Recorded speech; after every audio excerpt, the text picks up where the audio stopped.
അനാവശ്യമായിട്ടുള്ള രാഷ്ട്രീയ പ്രാധാന്യവും രാഷ്ട്രീയ സപ്പോർട്ടുമാണ് ബൈഡൻ ഇപ്പോൾ കിട്ടിക്കൊണ്ടിരിക്കുന്നത്.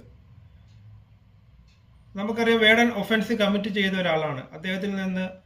അദ്ദേഹത്തിന്റെ ഫ്ളാറ്റിൽ നിന്ന് കഞ്ചാവ് കണ്ടെടുക്കുകയും അതിനോടനുബന്ധിച്ച് അദ്ദേഹത്തിനെതിരെ FIR ഇടുകയും പോലീസ് അറസ്റ്റ് ചെയ്യുകയും ഉണ്ടായി. അത് ഗവൺമെന്റും പോലീസും എക്സൈസും അല്ലെങ്കിൽ വനംവകുപ്പും കൃത്യമായി നടപടിയെടുക്കുക. അതിലൊന്നും യാതൊരു കാസ്റ്റ് ഡിസ്ക്രിമിനേഷനോ അല്ലെങ്കിൽ ഒരു വ്യക്തി താല്പര്യങ്ങളോ പ്രത്യേക രാഷ്ട്രീയ താല്പര്യങ്ങളോ ഒന്നും ഇല്ല. പെട്ടെന്ന് തന്നെ ഒരു കാസ്റ്റ് കാർഡ് ഉയർന്നു വരികയും അതൊരു ട്രെൻഡായി മാറുകയും ബൈഡന് അൺലിമിറ്റഡ് സപ്പോർട്ട് പല ഭാഗത്തു നിന്നും കിട്ടിക്കൊണ്ടിരിക്കുകയാണ്. ഒരു ഒഫൻസ് കമ്മിറ്റ് ചെയ്ത ഒരാളെ ഇത്തരത്തിൽ ഒരു കാരണവശാലും സപ്പോർട്ട് ചെയ്യാൻ പാടില്ല.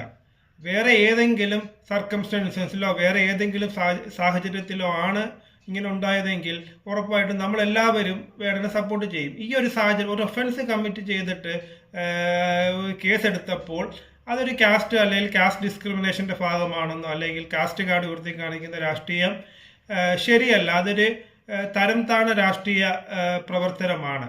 പല പ്രമുഖ രാഷ്ട്രീയക്കാരും സിനിമാക്കാരും എഴുത്തുകാരും മറ്റ് കലാകാരന്മാരും എല്ലാം ഒരു അബ്സൊല്യൂട്ടായിട്ട് ബൈഡനെ സപ്പോർട്ട് ചെയ്യുന്നു. ഒരു ഒഫൻസ് അദ്ദേഹം കമ്മിറ്റ് ചെയ്തു.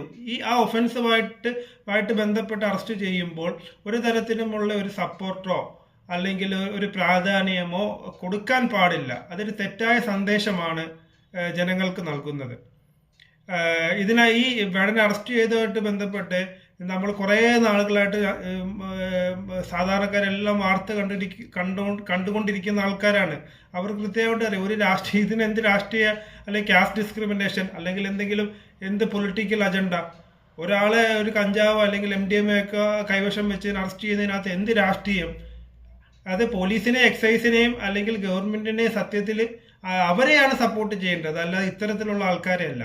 നമ്മൾ കുറേ നാളുകളായിട്ട് നാം കണ്ടുകൊണ്ടിരിക്കുന്ന ഒരു കാര്യമാണ് ഈ ബൈഡൻ വിനായകനൊക്കെ ആയിട്ട് ബന്ധപ്പെട്ട ഒരു കേസോ അല്ലെങ്കിൽ അത്തരത്തിലുള്ള ഒരു ആരോപണമോ അല്ലെങ്കിൽ വേറെ ഏതെങ്കിലും തരത്തിൽ എന്തെങ്കിലും ഉണ്ടാകുമ്പോൾ പെട്ടെന്ന് തന്നെ ഒരു കാസ്റ്റ് ഡിസ്ക്രിമിനേഷൻ എന്ന കാർഡ് അല്ലെങ്കിൽ കാസ്റ്റ് ജാതി കാർഡ് ഉയർത്തി കാണിക്കുന്ന പല പ്രമുഖരും ഇപ്പോൾ കേരളത്തിലൊരു ട്രെൻഡാണ് ഇപ്പോൾ. അത് ചിലപ്പോൾ ഒരുപക്ഷെ അവർക്ക് അതിലൂടെ ഒരു പോപ്പുലാരിറ്റി നേടിയെടുക്കാനോ അല്ലെങ്കിൽ അവർ ശ്രദ്ധിക്കപ്പെടാനോ അല്ലെങ്കിൽ ഇവിടെ ഒരു കോൺഫ്ലിക്റ്റ് ഉണ്ടാക്കാനോ ശ്രമിക്കുന്നതായിരിക്കാം ഒരുപക്ഷെ. അപ്പോൾ ഇതിൽ പല രാഷ്ട്രീയക്കാരുൾപ്പെടെ ഏറ്റവും നമ്മൾ വിചാരിച്ച നല്ല കാലിബറുള്ള ഉണ്ട് എന്ന് വിചാരിച്ച പല രാഷ്ട്രീയക്കാർ പോലും ഈ ഒരു ട്രെൻഡിനെ പുറകെ പോയിക്കൊണ്ടിരിക്കുകയാണ്, ബൈഡനെ സപ്പോർട്ട് ചെയ്തിട്ടിരിക്കുകയാണ്. അവരൊരു തരത്തിൽ ഇതിനെ എതിർക്കുന്നു. അറസ്റ്റ് ചെയ്യുമ്പോൾ ഇത്തരത്തിലുള്ള വേറൊരു രാഷ്ട്രീയ കളികൾ കളിക്കുന്നു. ഇത് കൃത്യമായിട്ട് പറയാൻ കാര്യം എന്ന് വെച്ചാൽ ഇപ്പോൾ വളരെ ഈ ബൈഡന്റെ വിഷയം ഉണ്ടാവുന്നതിന് വളരെ കുറച്ച് ദിവസങ്ങൾക്ക് മുമ്പാണ് ഷൈൻ ടോം ചാക്കയും ശ്രീനാഥ് ബാസിയൊക്കെ ബന്ധപ്പെട്ടും ഈ ഖാലിദ് റഹ്മാനെയൊക്കെ അറസ്റ്റ് ചെയ്യുന്നത്.